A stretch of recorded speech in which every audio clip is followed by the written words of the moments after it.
Hello all and welcome back to my channel Shruti's Voice. How are you all? अगर मैं आपसे पूछूं how rich is Anil Ambani तो आप में से बहुत से लोग कहेंगे कि he is bankrupt.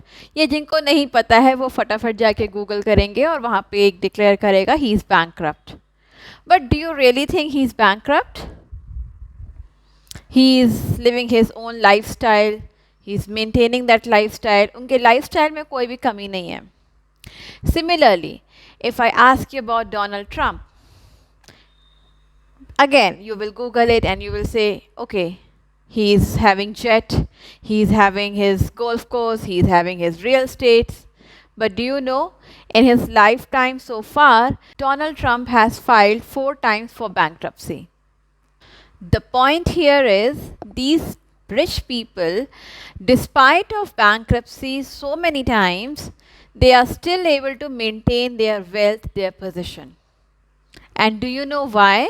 Because they understand the law very well and also they know how to bend the laws without breaking them.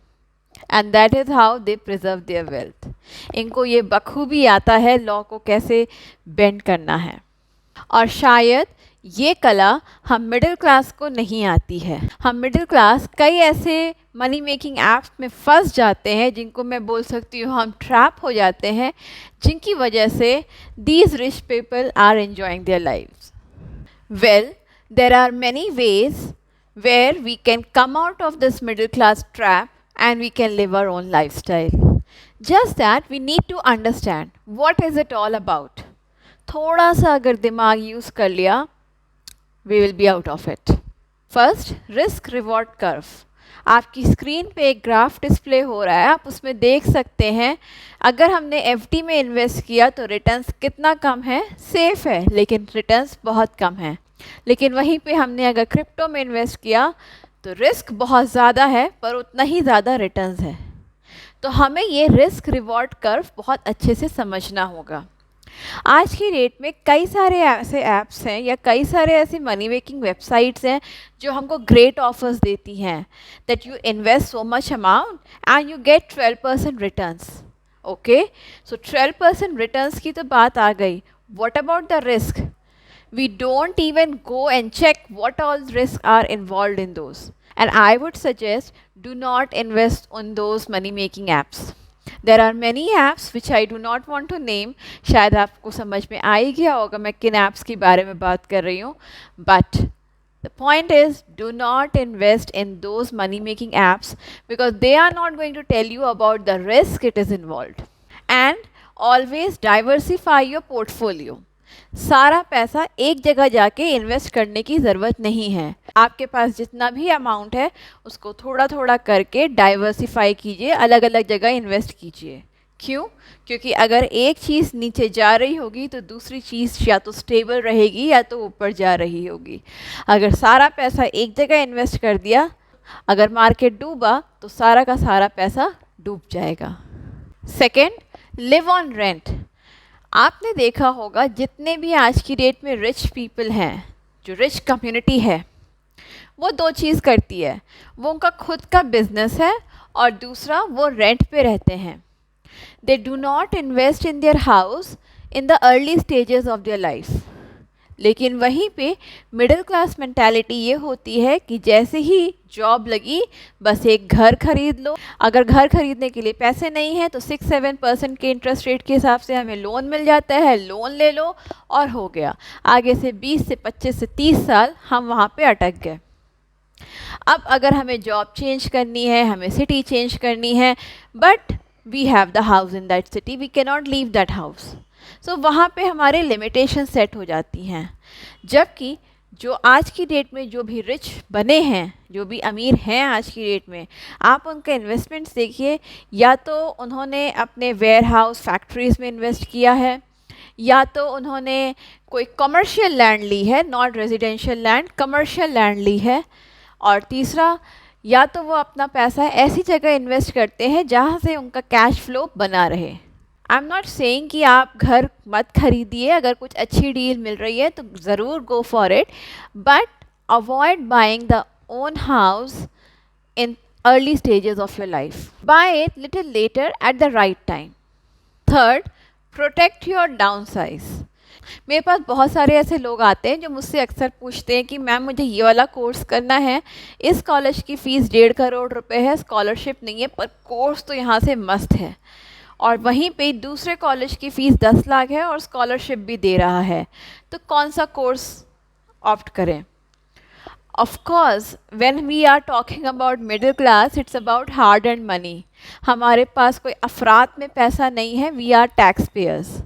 तो अगर आप लॉजिकल डिसीजन लेंगे, वाइज डिसीजन लेंगे, तो of course you will go for 10 lakh fee college and with scholarship. देखिए, course करना कहीं से भी आप कीजिए, आपको कितना वहाँ से बेनिफिट हो रहा है वो आपको देखना है.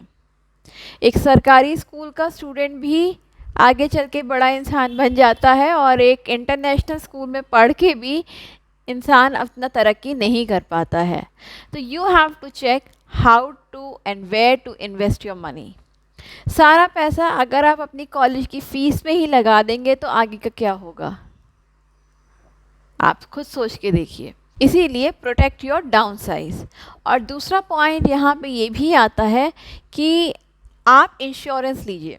जब आप अपनी बिगनिंग की स्टेज में हैं, आप बिगनर हैं, अभी अभी आपकी जॉब लगी है, सो डोंट थिंक कि अच्छा मैं अभी इंश्योरेंस बाद में ले लूँगा, अभी करना क्या है, मैं तो अकेले हूँ, कौन सा मुझे हेल्थ इंश्योरेंस लेनी है या टर्म इंश्योरेंस लेनी है. ऐसे मत कीजिए. टर्म इंश्योरेंस, हेल्थ इंश्योरेंस या किसी भी टाइप की आप इंश्योरेंस ले रहे हैं, पहली बात तो अगर आप इसलिए ले रहे हैं कि वो आपको गेंस देगा, कि लोग, क्योंकि जो पॉलिसी सेलर्स होते हैं वो इसी तरीके से भेजते हैं कि आपने इतना इन्वेस्ट किया, आपको इतने साल बाद इतने पैसे मिलेंगे.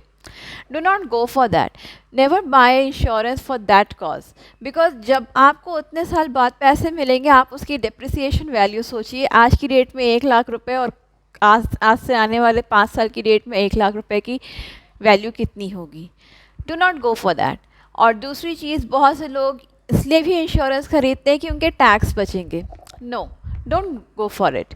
अगर इन दोनों चीज़ों के लिए आप इंश्योरेंस खरीद रहे हैं, देन नो. आपको अपनी इंश्योरेंस इसलिए खरीदनी है, चाहे हेल्थ इंश्योरेंस या term insurance, so that you can live free. मान लीजिए आपका कुछ एक्सीडेंट हो जाता है, हार्ट अटैक आ जाता है, कुछ भी है आप, तो अगर आपके पास इंश्योरेंस है, आपको उस समय उतना पैसा अपनी जेब से नहीं लगाना है. और दूसरा पॉइंट ये भी है, आप जितनी जल्दी इंश्योरेंस खरीदेंगे उतना ही आपका प्रीमियम कम रहेगा. अगर यही आप इंश्योरेंस 30s 40s में लेंगे तो उसका प्रीमियम ज़्यादा रहेगा, और 20s में उसका प्रीमियम कम रहेगा. So always go for your insurance just for emergency to protect your downsize. Fourth, buy real assets. Real asset से मतलब है आपने किसी कंपनी के कुछ शेयर्स खरीदे.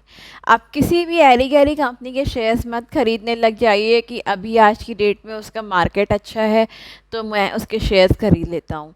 Always check the history graph of that shares. HUL है, HDFC है, ये सब बहुत ही पुरानी कंपनी है. इससे फ़ायदा ये है कि आपके पास पेपर एसेट्स हैं, आप कुछ परसेंट के उसके वहाँ के शेयर होल्डर हैं, फ्रैक्शन ऑफ परसेंटेज के. दूसरी चीज़ ये है, आपने एक ऐसी जगह इन्वेस्ट किया है जो ऑन एन एवरेज ग्रो करेगा. मान लीजिए अगले 2 साल में वो नीचे जा रहा है तो वो अगले 5 साल में ऊपर ही जाएगा. And one more thing, do not invest for the short term period. Short term period में आपको वो कभी बेनिफिट नहीं करेगा. Always invest for long term period. जब आप लॉन्ग टर्म पीरियड देखेंगे तो ही वो आपको अच्छे रिटर्न्स देगा. And third thing is that आपको किसी चीज़ पे कंट्रोल नहीं करना है. You don't have to manage anything. You have invested a part of it, okay, if it is going down, okay fine, there are people to manage it to rise it again. आपको उसमें कोई वो headache नहीं लेना है कि आप वहाँ पे इन्वेस्ट कर देंगे और आपको भी हेडेक लेना है कि हम इसको कैसे डूबने से बचाएं. You don't have to do it. So you don't have to take any type of control of it. और आपके पास लिक्विडिटी रहेगी. जब भी आपको मान लीजिए शेयर्स बेचने का मन कर रहा है, आप हमेशा बेच सकते हैं, आपका कैश आपके पास आएगा. एंड रिगार्डिंग गोल्ड, जितने भी ग्रेट इन्वेस्टर्स हैं, they do not buy sovereign gold and all, buy physical gold. क्योंकि जब मार्केट डाउन रहता है तब गोल्ड की वैल्यू हाई रहती है, जैसे कि आजकल आजकल मार्केट डाउन है, सेंसेक्स डाउन है, गोल्ड की वैल्यू आसमान छू रही है। तो आप कोशिश कीजिए कि फिजिकल गोल्ड लें। अगेन फिजिकल गोल्ड में avoid taking any kind of jewelleries, because jewelleries में वेस्टेज होती है, मेकिंग चार्जेस होते हैं, then again your money is wasted. Try to take solid gold like coin, bricks and all. Just take it as per the investment purpose. Fifth, wisdom hatch. मान लीजिए आपको अपना कोई बिजनेस स्टार्ट करना है, कोई स्मॉल स्केल इंडस्ट्री स्टार्ट करनी है। Always remember there are two types of loans, personal loan and business loan. So do not go for personal loan to start a business or any kind of industry. Rather go for business loan. अगर आप example ले अनिल अंबानी का, अनिल अंबानी ने business loan लिया, तो when he went bankrupt उसने business loan को दिखाया कि आई एम बैंकक्रप्ट, लेकिन उसकी पर्सनल वेल्थ आज भी वैसे ही मेंटेन्ड है। सो जब भी आपको कुछ भी बिजनेस स्टार्ट करना है या कोई नया वेंचर स्टार्ट करना है, do not use your personal money और your personal loan, always go for business loan. And also ऐसा नहीं है कि हमें अभी कुछ स्टार्ट नहीं करना है, लेकिन हो सकता है आज से आने वाले कुछ सालों में हमें कुछ वेंचर अपना स्टार्ट करना पड़े या करना चाहते हो हम। So do not take so many personal loans. अगर आप ज़्यादा पर्सनल लोन्स लेंगे तो आपको बिजनेस लोन पे वो क्रेडिट स्कोर आपका हिट करेगा। Always make the point when you are starting a business और a venture, take business loan, do not take your और invest your personal money. Sixth, invest in things that you understand. अब ये shark tank वाला जो concept है कि कोई भी रियल स्टेट इन्वेस्टर्स बन सकता है, कोई भी रियल टाइम इन्वेस्टर बन सकता है, डोंट डू इट। अगर आपने कहीं अपना ऐसी जगह पैसा लगाया है, आपको नहीं पता है कि उसमें रिस्क कितने इन्वॉल्व हैं, और liquidity again is a point. अगर आपको कल किसी वजह से ज़रूरत पड़ती है उन पैसों की, तो लिक्विडिटी नहीं रहेगी उस पैसों की। उस पैसों को निकालने में हो सकता है महीने, साल या कुछ साल भी लग सकते हैं। इसीलिए जब भी आप कहीं पे इन्वेस्ट कर रहे हैं तो देख समझ के कीजिए। ये जो ऐप्स हैं या रियल टाइम इन्वेस्टर्स हैं या जिनको हम एंजल इन्वेस्टर्स भी कहते हैं, do not go for it if you have limited money. Go for it only when you have money in abundance. तो जब आपके पास लिमिटेड मनी है, उसको आप ऐसी जगह इन्वेस्ट कीजिए जहाँ से उसकी लिक्विडिटी बनी रहे। और अगर हम बात करें रिच पीपल की, तो इनको ये बहुत अच्छे से पता है कि इनका पैसा कहाँ जा रहा है, कितना रिस्क है, कितना टाइम पे इनको लिक्विडिटी मिल सकती है अपने पैसों की। इनको ये चीज़ें बहुत अच्छे से पता हैं। एक आम इंसान को, एक कॉमन पर्सन को ये चीज़ें नहीं पता रहती हैं, बहुत सारी चीज़ें हिडन रहती हैं। So always think and understand where you are investing. Seventh, diversify your income. ये मैंने अपनी एक पुरानी वीडियो में भी बोला है। Do not think about how to save money, rather think about how to earn more money और मेक मोर मनी। अगर आप किसी भी एक रिच कैटेगरी के लोग की प्रोफाइल देखेंगे, मिनिमम लेवल पे उनके पास they have 8 sources of income. और अगर आप ये सोच रहे हैं कि अगर आप ये एक जॉब करके आप बहुत अमीर बन जाओगे, तो no, you will never be rich or you will never be able to make money what you expected. Always diversify your income. अपना टैलेंट यूज़ कीजिए, अपना खाली टाइम यूज़ कीजिए, सोचिए कि कैसे हम और सोर्सेज जनरेट कर सकते हैं पैसे कमाने की। एक जॉब के भरोसे पे मत रहिए। तो that's all from my side where you can get out from the middle class trap. अगर आपके पास भी ऐसे कुछ आइडियाज़ हैं, प्लीज़ शेयर कीजिए उनको कमेंट बॉक्स पे, and we will all love to know, and if required मैं उन पे ज़रूर से वीडियो बनाऊंगी। Thank you, stay tuned, bye bye.